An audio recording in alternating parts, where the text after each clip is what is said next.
بسم اللہ الرحمن الرحیم۔ السلام علیکم ورحمۃ اللہ وبرکاتہ۔ کالج سے واپسی پر میں برگر کا ٹھیلا لگا کر اپنا اور اپنے یتیم بہن بھائیوں کا خرچ پورا کرتا تھا۔ میرے جوتے پھٹے دیکھ کر ایک روز پروفیسر صاحب نے مجھ کو پوری کلاس کے سامنے بے عزت کر کے کلاس سے نکال دیا۔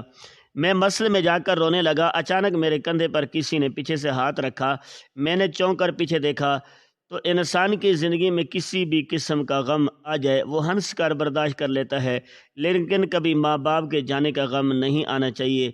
یہ غم اولاد کو توڑ دیتا ہے۔ صبح سویرے میں برآمدے میں بالکل خاموش ابا کے پنجرے کو دیکھ رہا تھا جس میں وہ اپنی پسند کی فاختہ پالتے تھے۔ آج وہ پنجرا تھا، فاختہ تھی، لیکن ابا نہیں تھے۔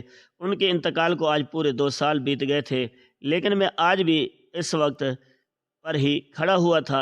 میرے ابے اس دنیا میں مجھے تنہا چھوڑ کر گئے تھے۔ میری عمر 20 سال کی تھی، لیکن ذمہ داریاں ایک 40 سال کے مرد جتنی میرے کندھے پر ڈال دی گئی تھی۔ میرے چھوٹے 2 بہن بھائی تھے جن کا پورا خرچ میں ذمہ تھا۔ میں بیوہ ماں جن کی کفالت بھی مجھے ہی کرنی ہے۔ میں نے اپنے خواب بھی پورے کرنا چاہتا تھا۔ میں CSS کا امتحان دینا چاہتا تھا، ایک بڑا افسر بننا چاہتا تھا، لیکن مجھے لگتا تھا کہ میں ایسے خواب پورے نہیں کر پاؤں گا۔ کالج سے واپسی پر مجھے برگر کا ٹھیلا لگانا پڑتا تھا تاکہ گھر کا گزر بسر چل سکے۔ اسی دوران میں اپنی تعلیم پر کیسے دھیان دیتا یہ میری سمجھ سے باہر تھا۔ کافی دیر تک میں برآمدے میں تنہا بیٹھا فاختہ کو دیکھتا رہتا تھا۔ اور پھر کالج جانے کے خیال سے اپنی جگہ سے اٹھ گیا تھا۔ میں سخت محبت کرنا چاہتا تھا مگر اپنی پڑھائی کسی قیمت پر چھوڑنا نہیں چاہتا تھا۔ میرے بابا بھی مجھے اعلیٰ تعلیم دلانا چاہتے تھے۔ ان کا بھی یہی خواب تھا کہ ان کے تینوں اولاد میں سے کوئی ایک اولاد لازمی بڑا افسر بنے، اور میں نے دل میں ارادہ باندھ لیا تھا اپنے مرحوم باپ کا خواب پورا کر کے رہوں گا۔ کافی دیر تک میں ابا کے بارے میں ہی سوچتا رہا اور پھر اپنا بیگ لیے کالج کی جانب روانہ ہو گیا تھا۔ میرے پاس اپنے فالتو پیسے نہیں تھے کہ میں کالج کسی ٹرانسپورٹ پر جاتا۔ میں پیدل ہی تمام راستہ عبور کرتا تھا۔ تقریباً مجھے گھر سے کالج جانے میں 1 گھنٹہ لگ جاتا تھا، مگر میں بے بس تھا۔ اپنے گھر کی کفالت کرنے کے لیے مجھے یہ تکلیف جھیلنی تھی۔ ابھی میں اپنے ہی دھن میں چل رہا تھا جب اچانک مجھے ایک دم ٹھوکر لگی تھی۔ بر وقت میں نے خود کو سنبھال لیا تھا، ورنہ میں منہ کے بل زمین بوس ہوتا، لیکن اسی دوران میرا جوتا پھٹ گیا تھا۔ میں وہی زمین پر بیٹھ چکا تھا۔ جوتا پھٹنے کے باعث میرے انگوٹھے پر بہت شدید چوٹ آئی تھی۔ میں وہی فٹ پاتھ پر بیٹھ کر چند لمحے سن رہا تھا اور پھر کچھ دیر بعد اپنا سر جھٹک کر کھڑا ہو گیا تھا۔ درد برداشت کرنے کا بھی میرے پاس وقت نہیں تھا۔ اگر میں یہیں بیٹھا رہتا تو کلاس مس ہو جاتی، اور میں اپنی کسی بھی کلاس کو مس نہیں کر سکتا تھا۔ میں کوچنگ سینٹر نہیں جاتا تھا، اس لیے مجھے اپنی ساری تعلیم کالج سے ہی کور کرنی ہوتی تھی۔ ایک لمبی مسافت طے کر کے میں کالج پہنچ گیا تھا۔ میرے سوچنے کے بالکل ٹھیک مطابق میرا دوست دروازے پر کھڑا میرا ہی انتظار کر رہا تھا۔ میں نے پھیکی مسکراہٹ سے اسے گلے لگایا تھا اور ہم دونوں کلاس کی طرف بڑھ گئے تھے۔ کاشف میری طرف دیکھتے ہوئے بے ساختہ بولا تھا، تم کچھ پیسے بچا کر اپنے لیے نئے جوتے لے لو، یہ کافی پرانے ہو گئے ہیں اور اب تو دیکھو یہ پھٹ بھی گیا ہے۔ تو وہ میرے جوتے پر چوٹ کرتے ہوئے بولا تھا، کہنے کو تو میرے پاس بہت سے جوابات تھے، لیکن میں کسی کو کوئی جواب نہیں دیتا تھا، بس سر جھکا کر ہاں میں سر ہلا دیا۔ ہم کلاس میں داخل ہوئے۔ تمام طلبہ اپنی جگہوں پر بیٹھ چکے تھے، صرف استاد کے آنے کا انتظار کیا جا رہا تھا۔ میں اور کاشف بھی پچھلے حصے کی طرف جا کر بیٹھ گئے تھے۔ جوتا پھٹا ہوا تھا، یونیفارم بھی خاص نہیں تھا، اس لیے میں پچھلی نشست ہی اپنے لیے منتخب کرتا تھا۔ چند لمحے گزرے تھے اور ٹیچر کلاس میں آ گئے تھے۔ تمام طلبہ کے ساتھ میں بھی ان کے استقبال میں کھڑا ہوا تھا، ان کو سلام کیا تھا، جبکہ وہ سب کے بیٹھنے کا اشارہ کر کے کتاب نکالنے کا حکم دے رہے تھے۔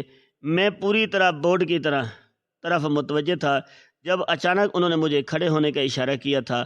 میں نے حیران ہو کر ان کی طرف دیکھا کہ اچانک سے انہیں کیا ہو گیا، حالانکہ میں پیچھے بیٹھا ہوا تھا۔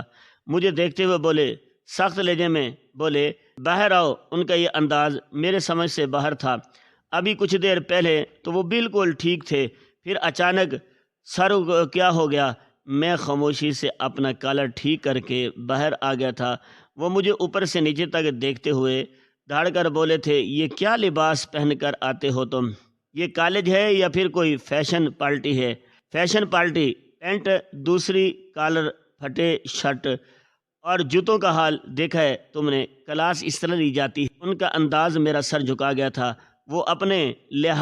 وہ بنا لحاظ کیے پوری کلاس کے سامنے مجھے لتاڑ رہے تھے۔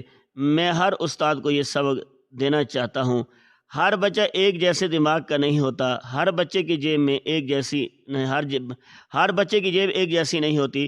ہمارے معاشرے کے استادوں کو چاہیے چند ایک بچے جو آپ کی نظر میں کھٹک رہا ہے اس سے علیحدگی میں بات کر لیں، کیونکہ اس کے دل میں کیا چل رہا ہے، وہ کسی درد سے گزر رہا ہے۔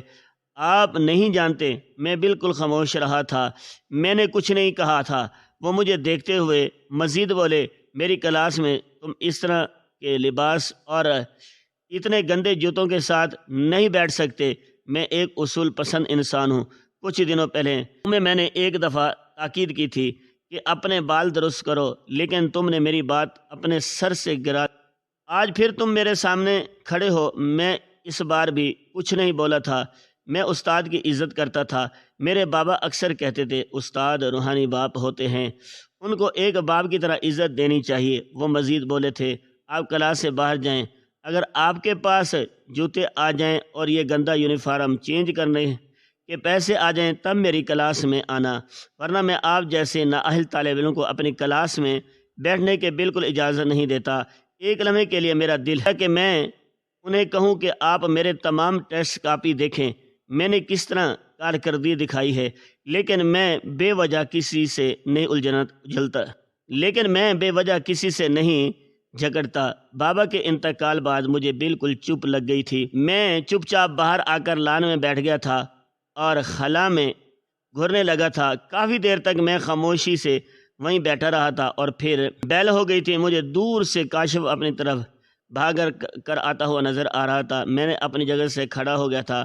محض کاشف تھا جس نے میری غربت کا کبھی مذاق نہیں بنایا تھا، بلکہ ہمیشہ میرے ساتھ کھڑے ہو کر مجھے ہمت دیتا۔ وہ میرے پاس آ کر گہری سانس لے کر بولا تھا، میں نے تمہیں صبح ہی کہا تھا، میں جانتا ہوں کیمسٹری کے سر کسی قیمت پر نہیں مانتے۔ تم سے پہلے بھی وہ 2 طالب علم کو کلاس سے اسی طرح ذلیل کر کے نکال چکے۔ میرا کہنا مانو، کچھ پیسے بچاؤ اور اپنے لیے جوتے خرید لو۔ تم لڑکے ہو، باہر اٹھنا بیٹھنا ہوتا ہے، اس طرح کیسے گزارا ہوگا؟ جب کہ میں خاموش رہا تھا۔ ہم دونوں کینٹین کی طرف بڑھ گئے تھے تاکہ کچھ کھا سکیں۔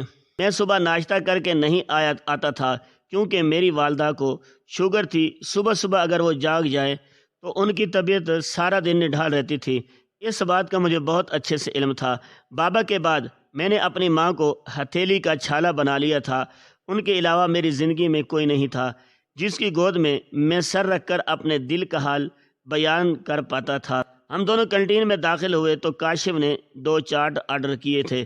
میں نے اپنے آگے والی جیب سے پیسے نکالے تو کاشف میرے ہاتھ پر ہاتھ مارتے ہوئے بولا تھا، خبردار، کل بھی تم نے ہی دیے تھے، آج میں دوں گا۔ جبکہ میں ہنس کر رہ گیا تھا۔ چاٹ لے کر ہم دونوں گراؤنڈ میں ہی آ گئے تھے۔ وہ میرے ساتھ بیٹھے ہوئے سنجیدگی سے بولا تھا، مجھے سمجھ نہیں آتا تم CSS کا امتحان کیسے دو گے؟ اس کے لیے تو بہت محنت کرنی ہوتی ہے، مگر تم ٹھیلا لگاتے ہو، سارا دن وہی گزارتے ہو، رات بھی کافی ہو جاتی ہے۔ میں اکثر اس بارے میں سوچتا ہوں۔ جب اس کی بات سن کر میں خاموش رہا تھا۔ واقعی اس بات کا میرے پاس بھی کوئی جواب نہیں تھا، لیکن مجھے اللہ تعالیٰ پر پورا بھروسہ تھا، وہ میرا خواب ایک نہ ایک دن ضرور پورا کروائیں گے۔ چاٹ کھا کر ہم دونوں واپس کلاس کی طرف روانہ ہو گئے تھے۔ دوسرا پیریڈ شروع ہونے والا تھا۔ اس بار میں جان بوجھ کر کونے والے حصے کی طرح بیٹھا تھا تاکہ ٹیچر میرے پاؤں نہ دیکھ سکے۔ پوری کلاس کے درمیان میں کافی گھبرایا ہوا تھا۔ اگر ان کی نظر بھی میرے جوتوں پر پڑ جاتی تو میری یہ کلاس بھی مس ہو جاتی، لیکن خدا کا شکر تھا وہ اپنا پورا دھیان بورڈ پر ہی مرکوز کیے کھڑے تھے۔ وقت دھیرے دھیرے گزرتا جا رہا تھا۔ تمام کلاس میں نے کچھ اس طرح ہی لی تھی اور پھر چھٹی کے وقت ہم دونوں گھر کی طرف روانہ ہو گئے تھے۔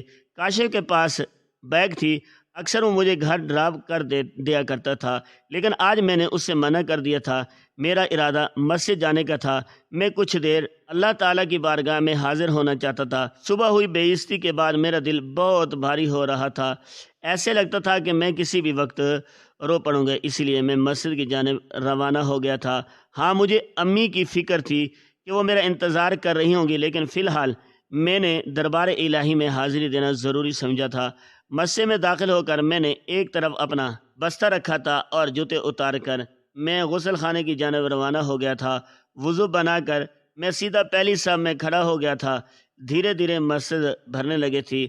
اذان ظہر ہو گئی تھی۔ امام صاحب نے جیسے ہی اللہ اکبر کہا، تمام نمازی اللہ تعالیٰ کی بارگاہ میں سجدہ ریز ہو گئے تھے۔ ظہر کی نماز ادا کر کے میں نے ہاتھ بلند کیے تھے۔ آنکھوں میں ہی آنسو تھے، دل پریشان تھا۔ ایسا لگتا تھا جیسے ابھی اچھل کر باہر آ جائے گا۔ میں الہی کو مخاطب کرتے ہوئے بولا تھا، اے اللہ، اے میرے پروردگار، اے میرے مولا کریم، اے میرے سات سمندر کے مالک، میرے گناہوں کو معاف کر دے۔ تو جانتا ہے میں کتنی مشکلات بھری زندگی گزار رہا ہوں۔ مجھے ہمت اور حوصلہ دے، میں بہت پریشان ہوں، دل تڑپ رہا ہے، ایسے لگتا ہے جیسے سب کچھ مٹی ہو گیا ہے۔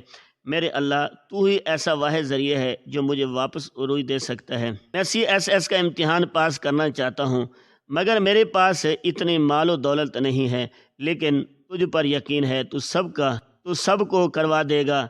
میرے رزق میں برکت دے۔ میں زار و قطار روتے ہوئے اللہ تعالیٰ سے اپنی کیفیت بیان کر رہا تھا۔ دل چاہتا تھا کہ چیخ چیخ کر رو پڑوں، لیکن میں نے اپنے آپ کو سنبھال رکھا تھا۔ کافی دیر تک میں آنکھیں بند کر کے بارگاہ الہی میں دعا مانگتا رہا۔ میں نے جیسے ہی آمین بول کر چہرے پر ہاتھ پھیرا، تب اچانک کسی نے میرے کندھے پر ہاتھ رکھا تھا۔ میں نے گردن موڑ کر دیکھی تو سامنے کا منظر دیکھ کے میں دنگ رہ گیا تھا۔ مجھے بالکل اندازہ نہیں تھا کہ یہاں میرے ان سے ملاقات ہو۔ میری کلائی تھام کر مسجد کے کونے میں لے گئے تھے، جبکہ میں دھڑکتے دل کے ساتھ ان کے برابر میں بیٹھ گیا تھا۔ وہ مجھے دیکھتے ہوئے بولے تھے، کافی دیر سے دیکھ رہا ہوں، رو کیوں رہے ہو؟ میرا سر جھکا ہوا تھا۔ میرے اندر اتنی ہمت نہیں ہو رہی تھی کہ میں سر اٹھا کر انہیں کچھ بتا پاتا۔ کیا اللہ تعالیٰ نے میری مدد کرنے کے لیے انہیں بھیجا تھا، یا پھر یہ بھی میرا مذاق بنانے آئے تھے؟ میں کچھ سمجھ نہیں پایا تھا۔ میں کچھ کہتا اس سے پہلے ہی انہوں نے میرے کندھے پر ہاتھ رکھا تھا اور مجھے دیکھتے ہوئے بولے تھے، چاچو ہوں تمہارا، کیا اتنا حق نہیں رکھتا کہ میں تمہارے حالات جان سکوں؟ جانتا ہوں بھائی صاحب کے جانے کے بعد تم ٹوٹ گئے ہو، گھر کی پوری ذمہ داری تمہارے کندھوں پر ہے، لیکن تم نے کبھی میرے در پر آ کر مجھے یہ نہیں بتایا کہ چاچو یہ پریشانی ہے۔ کیا تم مجھے اپنا بھی نہیں سمجھتے؟ میرے پاس کہنے کے لیے بہت باتیں تھیں۔ اگر آپ کو اتنا ہی درد ہو رہا ہے تو آپ ان 2 سالوں کے درمیان خود آ جاتے، لیکن میں نے نہ پہلے کبھی شکوہ کیا تھا اور نہ آج شکوہ کرنا چاہتا تھا۔ میں بابا کی طرح ان کی بھی بہت عزت کرتا تھا۔ وہ مزید بولے تھے، بتاؤ کیوں رو رہے تھے؟ کس قسم کی پریشانی ہے تمہیں؟ تمہارے چاچو ابھی حیات ہیں، جو بھی پریشانی ہے مجھے بولو۔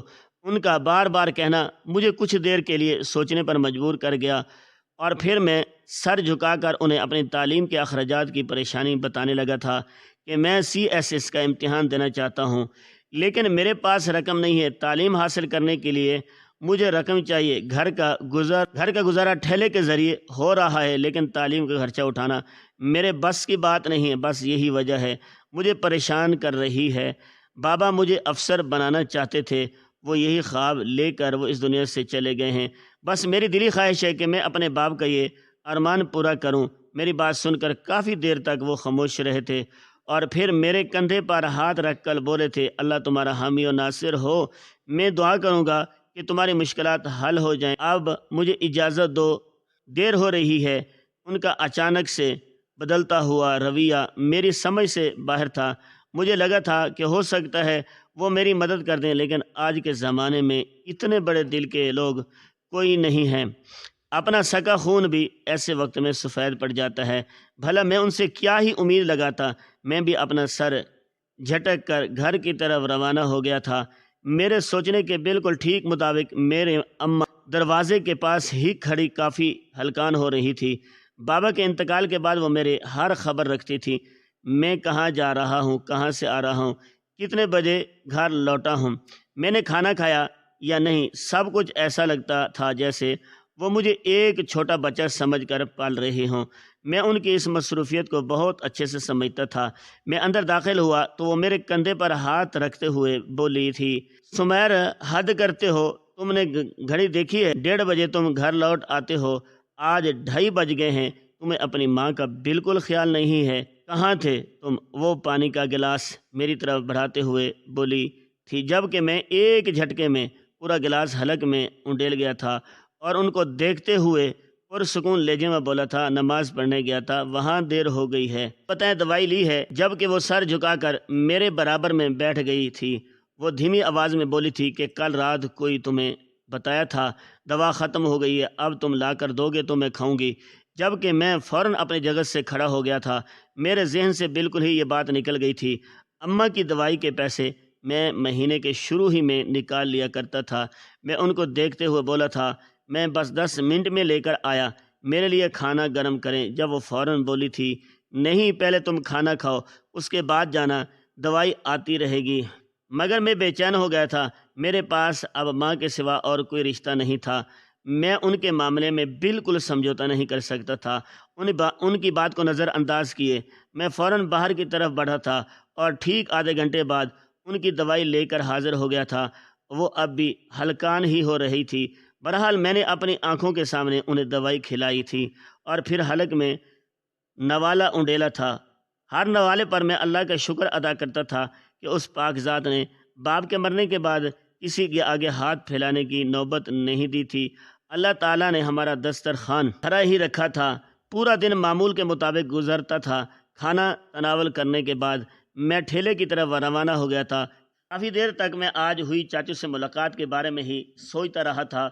گھر بیٹھ کر 1-2 بار میرے دل میں خیال آیا کہ میں امی کو آج کی ملاقات کے بارے میں بتاتا ہوں، لیکن پھر میں کچھ سوچ کر خاموش ہو گیا تھا۔ بے وجہ ان کا دل دکھے گا، اکثر وہ یہ خیال ظاہر کرتی تھی کہ تمہارے چاچو نے پلٹ کر پوچھا تک نہیں ہے تم کہاں ہو، کس حال میں ہو، یا کیسی زندگی گزار رہے ہیں، انہیں پرواہ ہی نہیں ہے۔ یہی وجہ تھی کہ میں آج کی بات بھی گول کر گیا تھا۔ وقت دھیرے دھیرے گزرتا جا رہا تھا۔ میں نے اپنا ٹھیلا تقریباً رات کو 12 بجے بند کیا تھا اور گھر کی طرف روانہ ہو گیا تھا۔ تھکن سے میرے کمر ٹوٹنے کے قریب آ گئی تھی۔ مسلسل کھڑا رہنے کے باعث مجھے اپنا وجود چور چور ہوتا ہوا محسوس ہو رہا تھا۔ میں سیدھا اپنے کمرے میں گیا تھا اور لیٹتے ہی گہری نیند سو گیا تھا۔ اگلی صبح کا سورج پوری آب و تاب سے روشن ہوا تھا۔ فجر کی نماز ادا کر کے میں نے فاختہ کو دانہ ڈالا تھا اور پھر کالج جانے کی تیاری کرنے لگا تھا۔ کچھ دیر بعد ہی میں اپنا بستہ لیے کالج کی طرف روانہ ہو گیا تھا، لیکن آج میں جانتا ہی نہیں تھا کہ میرے ساتھ کیسا واقعہ ہونے والا ہے، میری زندگی کس طرح تبدیل ہونے والی ہے۔ ایک لمبی مسافت طے کر کے میں کالج پہنچا تو کاشف میرے انتظار میں ہی کھڑا ہوا تھا۔ ہم دونوں بغل گیر ہوئے تھے اور فوراً کلاس کی طرف روانہ ہو گئے تھے۔ ابھی مجھے بیٹھے کچھ ہی دیر گزری تھی جب کلاس کا CR میرے پاس آیا تھا اور مجھے دیکھتے ہوئے بولا، پرنسپل آفس میں تمہیں یاد کیا گیا ہے۔ میں پریشان ہو کر اپنی جگہ سے کھڑا ہو گیا تھا، ایسا لگتا تھا جیسے میری سانس تھم چکی ہے۔ پرنسپل آفس میں بلاوے کا مطلب ہر طالب علم جانتا ہے۔ میں CR کو دیکھتے ہوئے بولا تھا، کوئی بات ہو گئی ہے، سب ٹھیک ہے نا؟ جبکہ وہ سر ہاں ہاں ہاں میں ہلاتے ہوئے بولا، میرے خیال میں تو سب خیریت ہے، باقی تم جاؤ گے تب ہی تمہیں پتہ چلے گا۔ پرنسپل آفس سے کافی دیر پہلے تمہارے لیے بلاوا آیا تھا، میں تمہارے آنے کا ہی انتظار کر رہا تھا۔ اس کی بات سن کر میں فوراً اپنی بینچ سے اٹھا تھا۔ کاشف بھی میرے ساتھ۔ جب CR کاشف کو دیکھتے ہوئے بولا تھا، صرف اس کو بلایا گیا ہے، تم بیٹھ جاؤ۔ میں نے کاشف کو بیٹھنے کا اشارہ کیا تھا اور خود پرنسپل آفس کی طرف روانہ ہو گیا تھا۔ میرا دل بہت گھبرا رہا تھا۔ میں مسلسل ایک ہی دعا کر رہا تھا کہ کل جس طرح سر نے مجھے ڈانٹا تھا کہیں اس حوالے سے نہ بلایا گیا ہو، کیونکہ میرے پاس ابھی اتنے پیسے نہیں تھے کہ میں نئے جوتے اور نیا یونیفارم خرید پاتا۔ اندر داخل ہوا، وہاں پرنسپل صاحب کے ساتھ ایک آدمی بیٹھا ہوا تھا۔ میں نے ان سے اجازت طلب کی تو انہوں نے اشارے سے مجھے اندر بلایا تھا۔ میں اندر داخل ہوتے ہی پرنسپل سر مجھے دیکھتے ہی بولے، آپ کو کب سے بلایا ہوا ہے؟ لیکن آپ کو بالکل ہوش نہیں ہے۔ میں سر جھکا کر معذرت خواہ لہجے میں بولا تھا، سر آنے میں تھوڑی دیر ہو گئی تھی، ابھی ابھی سی آر نے مجھے اطلاع دی ہے اور میں فوراً حاضر ہو گیا ہوں۔ سب خیریت ہے؟ میرا لہجہ لڑکھڑاہٹ کا شکار تھا۔ میں واقعہ ڈر گیا تھا، ایک غریب انسان ایسے وقت سے گھبراتا ہی ہے۔ پرنسپل سر مسکراتے ہوئے بولے تھے، دراصل تم سے ملاقات مجھے نہیں انہیں کرنی تھی، یہ تمہیں اسکالرشپ دینا چاہتے ہیں۔ میں جو سر جھکائے کھڑا تھا، حیران ہو کر ان کی طرف دیکھتا تھا۔ اچانک سے یہ دھماکہ میری سمجھ سے باہر تھا۔ میری نگاہ بے ساختہ اس اجنبی چہرے پر گئی تھی جو مسکراہٹ لیے مجھے ہی دیکھ رہے تھے۔ وہ میری طرف ہاتھ بڑھاتے ہوئے بولے، آپ مسٹر سمیر فاروق ہیں؟ میں نے سر کو ہلکی جنبش دی تو وہ مزید بولے، مجھے آپ کے کارکردگی کے بارے میں علم ہے، آپ کافی قابل طالب ہیں۔ مجھے معلوم ہوا ہے کہ آپ CSS کا امتحان دینا چاہتے ہیں۔ میں آپ کے ساتھ ہوں، آپ بے فکر رہیں۔ آپ کی پڑھائی کا الف سے لے کر آخر تک، الف سے لے کر یا تک کا خرچہ میں اپنے ذمہ لیتا ہوں۔ آپ جیسے ہونہار طالبوں کو آگے بڑھنا چاہیے۔ ہمارے ملک کو آپ جیسے ہی نوجوانوں کی ضرورت ہے۔ جبکہ میں حیران تھا، اللہ تعالیٰ کیا ایسے بھی مدد بھیج سکتے ہیں؟ میں سوچ بھی نہیں سکتا تھا۔ وہ میرے ہاتھ دباتے ہوئے بولے تھے، آپ کا نمبر میں نے سر سے لے لیا ہے۔ آپ کو کسی بھی قسم کی پریشانی ہو، آپ مجھ سے اس نمبر پر رابطہ کر سکتے ہیں۔ وہ میری طرف ایک کارڈ بڑھاتے ہوئے بولے تھے۔ میں کچھ کہنا اس سے پہلے ہی وہ مزید بولے، آپ کو جوتے، یونیفارم، کتابیں سب پرنسپل آفس سے ہی فراہم کر دی جائیں گی۔ فی الحال آپ یہ بات اپنے تک ہی محدود رکھنا، کسی کو بتانے کی ضرورت نہیں ہے۔ جبکہ میرا بس نہیں چل رہا تھا کہ میں ان کا شکریہ ادا کیسے کروں، مگر وہ انسان مجھے بولنے کا موقع ہی نہیں دے رہے تھے۔ میرا کندھا تھپ تھپاتے ہوئے وہ مزید بولے تھے، اپنا خیال رکھنا اور کبھی بھی خود کے خواب کو بے مقصد مت سمجھنا۔ اگر اللہ تعالیٰ نے تمہارے دل میں یہ بات ڈالی ہے کہ تم CSS کا امتحان دو تو تم ہمت نہیں ہارنا۔ یہ بول کر وہ جا چکے تھے، جبکہ میں ایسا ہو گیا تھا جیسے کاٹوں تو بدن میں لہو نہیں۔ میرا ہاتھ بالکل سن ہو رہا تھا۔ یہ انسان کون تھا جو فرشتے کی مانند میری زندگی میں آیا تھا؟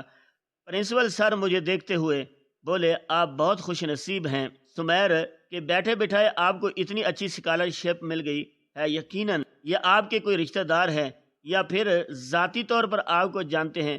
جبکہ میں اس سے بھی کچھ نہیں بولا تھا، بس خاموشی سے شکریہ سر بول کر کلاس میں آ گیا تھا۔ پورا دن میرا اسی سوچ میں گزرا تھا کہ یہ شخص کون تھا، اس نے میری مدد کیوں کی، آخر اس کو میری مدد کر کے کیا حاصل ہوگا؟ ان سوالوں کا میرے پاس کوئی جواب نہیں تھا۔ چھٹی کے وقت مجھے ایک بار پھر پرنسپل آفس میں بلاوا بھیجا گیا تھا۔ میں وہاں پہنچا تو میرے جوتے اور یونیفارم اور نئی کتابیں رکھی ہوئی تھی۔ سر میری طرف دیکھتے ہوئے بولے تھے، یہ ان کی طرف سے ہی تمہارے لیے بھیجا گیا ہے، اسے تم لے جاؤ۔ اور جب میں چپ چاپ سارا سامان اٹھا کر باہر کی طرف بڑھ گیا تھا، کاشف اپنے گھر جا چکا تھا، جبکہ میں پیدل ہی اپنے گھر کی طرف روانہ تھا۔ میری آنکھیں بار بار نم ہو رہی تھی۔ مجھے یقین نہیں آ رہا تھا کہ میرا کل مسجد میں اس طرح رونا کیا میرے اللہ کو پسند آ گیا تھا۔ میں یہ سوچ کر ایک بار پھر مسجد کی طرف روانہ ہوا تھا۔ اللہ کا شکر ادا کر کے میں خوب رویا تھا، اتنا کہ میرا وجود ہجگولے کھانے لگا تھا۔ تقریباً میں مسجد میں آدھا گھنٹہ دعائی مانگتا رہا تھا اور پھر گھر کی طرف روانہ ہوا تھا۔ روزانہ کی طرح امی نے مجھے خوب ڈانٹا تھا کہ تم کیوں دیر کرتے ہو، ایک دفعہ مجھے اپنی مشکل دکھا دیا کرو، پھر نماز پڑھنے چلے جایا کرو۔ ایک دفعہ مجھے اپنی شکل دکھا دیا کرو، پھر نماز پڑھنے چلے جایا کرو۔ لیکن فی الحال میں چپ رہا تھا۔ انہوں نے بھی مجھ سے اس سامان کے بارے میں پوچھا تھا۔ میں نے سرسری طور پر انہیں بتا دیا تھا کہ جب امی اس آدمی کو جھولی اٹھا کر دعائیں دے رہی اور وقت گزرتا جا رہا تھا اور میں اسے دوراہے پر آ کر کھڑا ہو گیا تھا کہ آج میرا CSS کا امتحان تھا۔ اس دن کا خواب میں برسوں سے دیکھتا رہا تھا، برگر کا ٹھیلا لگانا، اس کے بعد رات بھر جاگ کر اپنی پڑھائی کرنا میرے لیے بہت مشکل تھا، لیکن میں نے ہمت نہیں ہاری تھی۔ جو لوگ اللہ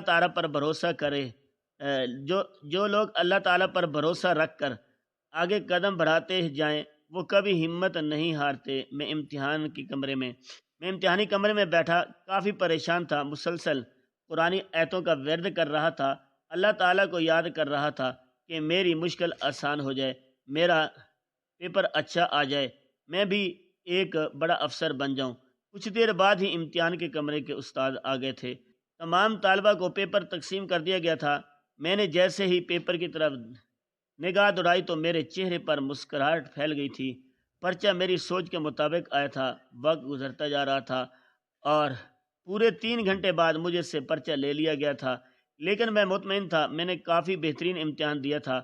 وقت دھیرے دھیرے گزرتا جا رہا تھا۔ دل ایسا پریشان تھا کہ میں لفظوں میں بیان نہیں کر سکتا تھا۔ اپنے یتیم بہن بھائیوں کی ذمہ داری میرے سر تھی، بیوہ ماں کی ذمہ داری میرے سر تھی، اور اب میرا یہ خواب مجھے دن رات کام کرنے پر مجبور کر رہا تھا۔ میں رات بھر پیکنگ کا کام کرتا تھا تاکہ گھر کے مسائل حل ہو سکیں، اور پھر اللہ تعالیٰ نے میری محنت، میری لگن کا صلہ مجھے دیا تھا۔